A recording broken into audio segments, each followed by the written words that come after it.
मैं, ताऊ और ताई। उस दिन ऑफिस में तड़के एक ट्रेनिंग सेशन था। यही एकमात्र वजह थी कि मैं सुबह 7 बजे उठकर अपनी दैनिक क्रियाओं में व्यस्त था। मैं बाथरूम से नहाकर बाहर निकला ही था कि अचानक माताजी मेरी तरफ भागती हुई आगे बढ़ी। उनके चेहरे पर चिंता लकीरों साफ देखी जा सकती थी। क्या हुआ? मैंने पतलून में एक पाँव डालते हुए पूछा। माताजी, उनका फ़ोन आ गया, वो आने वाले हैं। सर्दियों की सुबह 8 बजे मेहमानों के घर पधारने का दर्द भला कौन नहीं समझेगा। शायद पिताजी की बात में अतिशयोक्ति अलंकार अत्यधिक प्रयोग ही था कि ताऊ ताई ने सुबह 8 बजे घर आने का निर्णय लिया। पिताजी की माने तो वो हर रोज़ सुबह 5 बजे उठकर योगा करते हैं। ऐसे में 8 बजे मेहमानों का आना लाजमी। ये बात अलग है कि उस दिन पिताजी की आंख 8 बजे ताऊ का फ़ोन सुनकर ही खुली। खैर, पिताजी अपने बिछाए हुए जाल में फंस चुके थे और साथ में ले डूबे थे माताजी को। घर की हलचल से अंदाज़ा कुछ ऐसा था कि ताऊ ताई शाम तक यहाँ से चले जाएंगे। इन सब बातों से परे मैं 9 बजे ऑफिस के लिए निकल चुका था। काफ़ी समय बाद शाम में ऑफिस से घर जल्दी आने का मौका मिला। सोचा क्यों न आज जल्दी पहुंचकर माताजी और पिताजी के लिए टिक्की पैक करवा लेता जाऊं। 3 प्लेट टिक्की पैक करवा कर रफ्तार से घर की चौखट तक पहुंचा। डर था कि कहीं ये सर्द शाम टिक्की की गर्माहट को कम ना कर दे। माताजी ने हर रोज़ की तरह दरवाज़ा खोला। अलग था तो उनके सर पे पड़ा वो घूंघट जो उनकी आंखों तक आ रहा था, और कमरे में हीटर के सामने बैठी ताई टकटकी लगाए दरवाजे पे देख रही थी।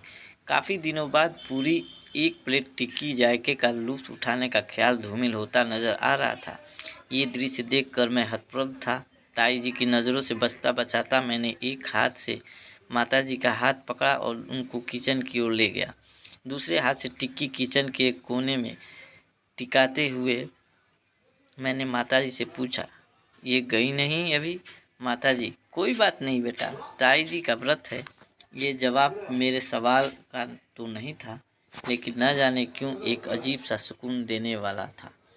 और पूछने पे पता चला कि मेहमान आज रात यहीं रुकेंगे और कल सुबह चले जाएंगे। अब बारी थी ताऊ ताई का सामना करने की।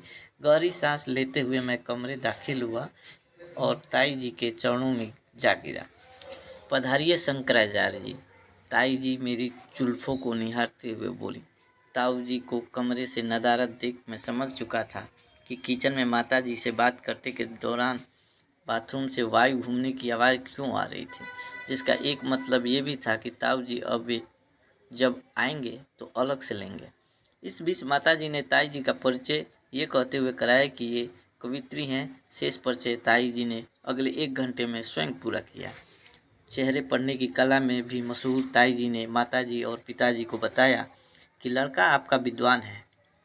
इसके हाव भाव बता रहे हैं कि बहुत अच्छा और समझदार है। इसके चेहरे पे एक तरह का तेज है।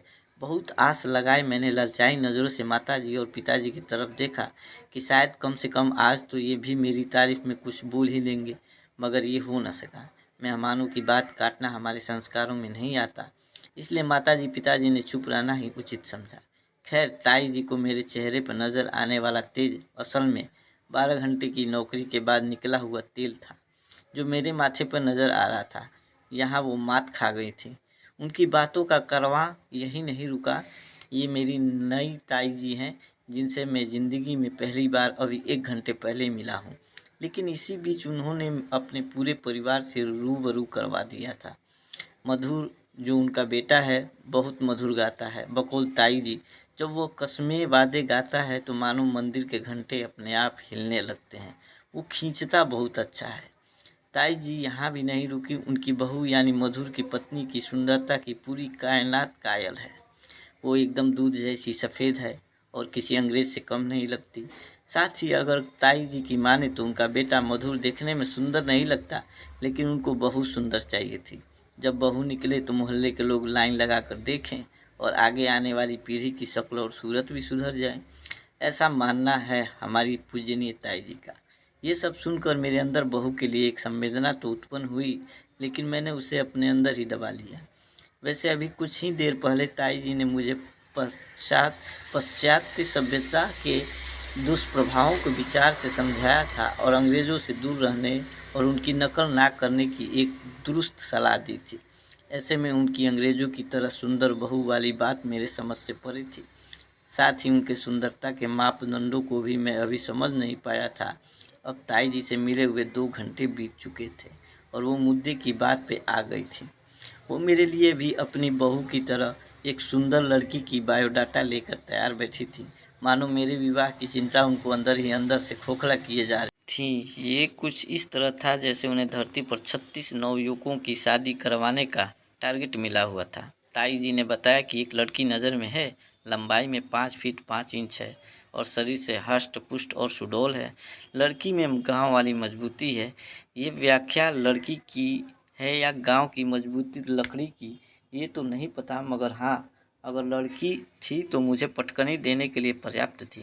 ताई जी एक और बिंदु पर प्रकाश डाला कि बीटेक वाली लड़कियों से शादी नहीं करना चाहिए, सब भ्रष्टाचारी होती हैं।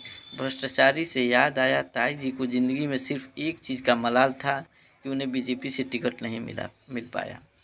इस बीच कपड़े बदलकर मुंह हाथ धोने का ख्याल आया और मौका देखकर मैं कमरे से बाहर आया।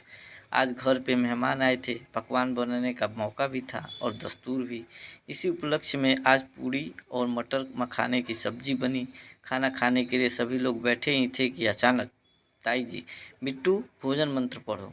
ताई जी की उम्मीदों के उलट मैंने भोजन मंत्र का संस्कृत में उच्चारण कर दिया और साथ में एक मंत्र एडवांस में सुबह की पूजा के लिए भी सुना दिया। कारण अगली सुबह भी ऑफिस जल्दी जाना था। उनके लिए ये वाकई हैरान करने वाला था। आजकल की जनरेशन पर पाश्चात्य सभ्यता के प्रभाव को वो मुझे काफ़ी विस्तार में समझा चुकी थी।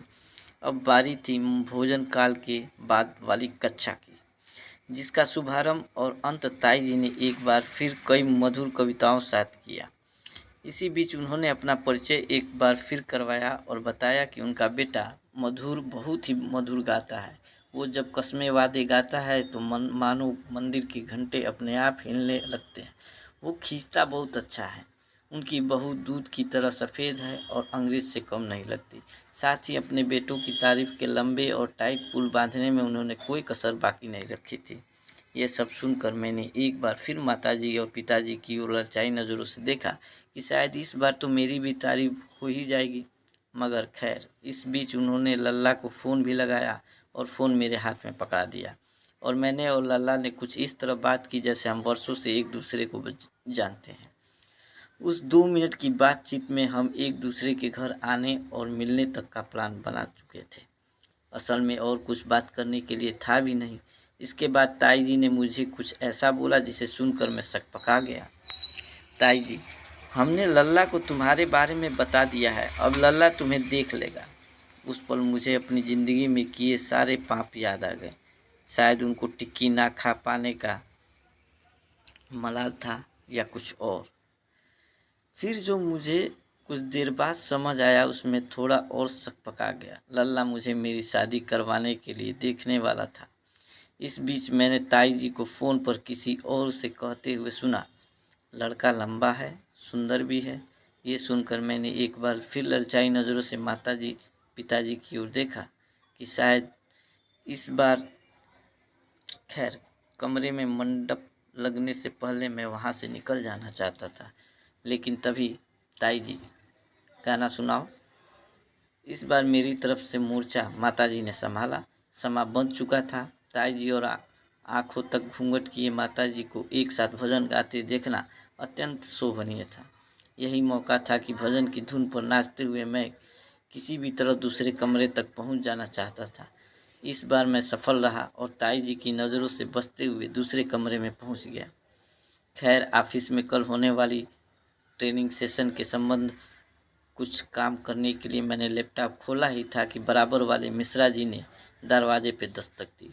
रात के 10 बज रहे थे। मिश्रा जी दनदनाते हुए उस कमरे की ओर चल दिए जहाँ से कविताओं की आवाज़ आ रही थी। नए शिकार को आता देख ताई जी की आवाज़ की तीव्रता कई गुना बढ़ चुकी थी। इस बीच दूसरे कमरे में लैपटॉप लेकर बैठा मैं कुछ पढ़ने की कोशिश कर रहा था। अगली सुबह जल्द ही उठने के बारे में सोचना तो दूर, फिलहाल मैं अभी सोने के बारे में भी नहीं सोच पा रहा था। घर में 4 रिटायर लोगों की बीच फंसने की लाचारी का एहसास काफ़ी अलग था। दूसरे कमरे से आती आवाज़ों से प्रतीत हो रहा था कि पिताजी भी जोर आजमाइश कर रहे थे। बीच बीच में मिश्रा जी कोरस में सुर लगा रहे थे। जैसे जैसे रात ढल रही थी, कवियों का जोश ठंडा पड़ रहा था और मैं राहत की सांस ले रहा था। कुछ देर बाद कमरे में कुछ अलग से हलचल हुई। पता चली कि कवि सम्मेलन का समापन हो रहा है। पिताजी ने अपने घर की ओर प्रस्थान किया और हमने सोने की तैयारी। अब आधी रात का वक्त था और मैं ताई जी के सामने पढ़ने का दुस्साहस नहीं कर सकता था, इसलिए सीधे रजाई में घुस जाना चाहता था। सिर्फ एक रात की बात है, ये सोचकर मैं भी सुबह 6 बजे का अलार्म लगाकर सो गया। अगली सुबह सोचा जब तक ताई जी सुबह उठेंगी तब तक अपना काम निपटा कर ऑफिस निकल जाऊंगा। सुबह 9 बजे ऑफिस पहुंचना था। ऐसे में ताई जी के सामने पढ़ने का साहस नहीं था। सुबह 6 बजे अलार्म की आवाज़ कानों में पड़ी। अलार्म बंद करते ही एक और आवाज़ कानों में पड़ी। जी हाँ, ये थी ताई जी की भजन गुनगुनाने की आवाज़। ज़िंदगी में मैंने खुद को कभी इतना लाचार महसूस नहीं किया था। अब कमरे से बाहर निकलने में डर लग रहा था। अगर ताई जी ने रोक लिया तो 9 यहीं बज जाएगा। कमरे से बाहर निकलने की कोशिश में कई बार चौखट तक जाकर वापस लौट गया। हिम्मत नहीं जुटा पा रहा था। पेट में वायु घूमने का सिलसिला शुरू हो चुका था और प्रेशर साफ तौर पे फील किया जा सकता था। अब मुझे किसी भी हालत में कमरे से बाहर निकल कर संडास तक पहुंच जाना था। जिंदगी में अभी तक की गई पढ़ाई और साइंस पहली बार काम आने वाली थी।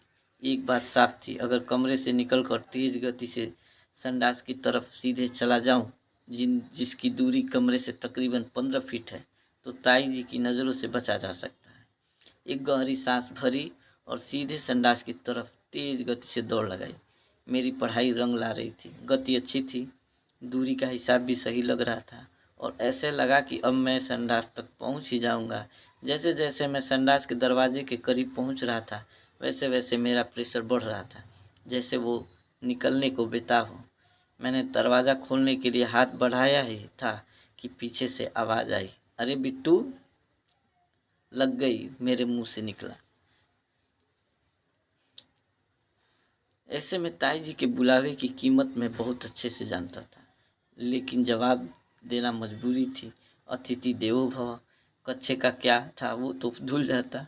मैं रुका, पलटा और ताई की जी की तरफ बैठा। मैं, जी ताई जी। ताई जी, तो बेटा क्या सोचा? मैं, किस बारे में?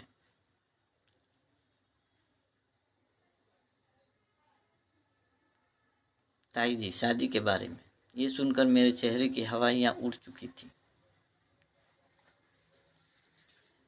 ताई जी, कैसी लड़की चाहिए? इससे पहले कि मैं कुछ बोल पाता, ताई जी, शादी तो करेगा ना? यही वो मौका था जब पहले सवाल के डिटेल डिस्कशन से बचकर अपना समय और अपना कक्षा दोनों बर्बाद होने से बचा सकता था। मैंने तपाक से जवाब दिया, नहीं करूँगा। ताई जी ने एक बार फिर लड़की का बायोडाटा दोहराया। लड़की लंबाई में 5 फीट 5 इंच है और शरीर से हष्ट पुष्ट और सुडौल है। लड़की में गांव वाली मजबूती है। ऐसा पहली बार हुआ था कि सुबह 7 बजे कोई मेरी शादी को लेकर तत्पर था और मैं संडास जाने को लेकर। कुछ देर बाद मैं ऑफिस जाने के लिए तैयार था। ब्रेकफास्ट के दौरान एक बार फिर ताई जी से सामना हो रहा था। ताई जी, बिट्टू तुमने गाना नहीं सुनाया।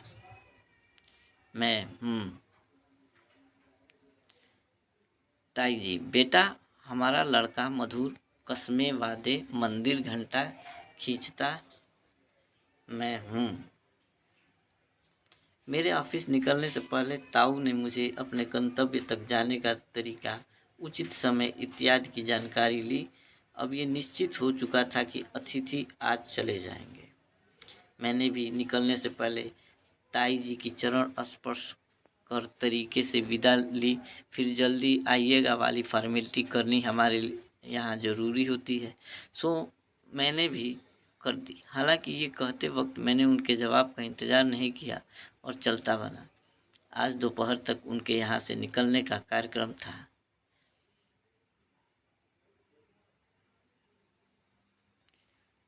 तो इस तरह पिछले 24 घंटे नए नवेले ताऊ ताई के साथ मिलकर काफ़ी अलग महसूस कर रहा था। आज भी ऑफिस जल्दी पहुंचने के बाद घर वापसी भी कुछ जल्दी हो रही थी। माथे पे आज भी कुछ था, तेल या तेज नहीं पता। घर पहुंचा, रोज की तरह माताजी ने दरवाज़ा खोला, लेकिन उनके सर पर आंखों तक आता वो घूंघट आज भी था। इससे पहले कि मैं कुछ समझ पाता, एक आवाज़ कानों में पड़ी, अरे बिट्टू, आज टिक्की नहीं लाए क्या? कहानी यहीं समाप्त होती है। कहानी अच्छी लगी हो तो लाइक करें, कमेंट करें, सब्सक्राइब करें और बेल आइकन जरूर दबाएं। कहानी सुनने के लिए धन्यवाद।